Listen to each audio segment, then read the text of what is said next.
Pretendimi i komunës së Prishtinës se ka legjitimitet të plotë për të zhvilluar punimet në sheshin Gjergj Bush ka rënë poshtë. Gjykata themelore në Prishtinë ka dhënë të drejtë Inspektoratit të Trashëgimisë Kulturore dhe ka lënë në fuqi vendimin për anulimin e punimeve.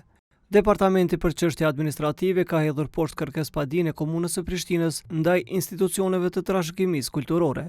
Gjykata si ka dhënë të drejtë komunës në kërkesën për pezullim të vendimit që i ndalon punimet. Kësaj, fushata e komunës kundër institucioneve të trashëgimisë kulturore dhe akuzat profesionale besin te kota në raport me veprimet ligjore e punën në terren.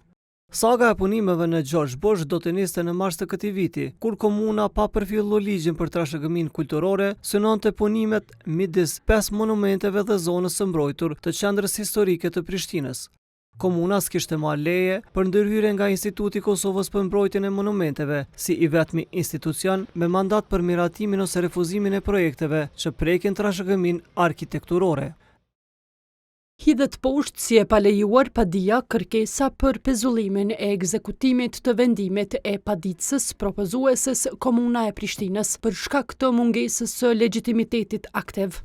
Në arsyetimin e aktvendimit të protokolluar të hënën e 23 qershorit, sqarohet se Drejtoria e Investimeve Kapitale dhe Menaxhimit të Kontratave në Komunën e Prishtinës në shtator të vitit 2024 kishte kërkuar leje në Drejtorinë e Urbanizmit për zhvillimin e punimeve në sheshin Gjergj Bush. Aty sqarohet se në mars të këtij viti, Drejtoria e Urbanizmit kishte lëshuar lejen dhe me 10 mars do të nisin punimet.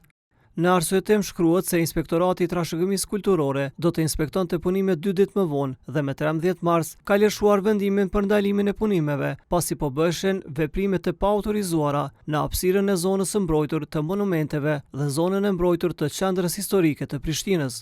Komuna pa leje kishte nisur punimet në mars për të implementuar projektin që sipas kontratës ka kosto 18.4 milion euro. Punimet ishin ndalur me 12 mars, më pas me 16 prill dhe për të tretën herë me 29 prill.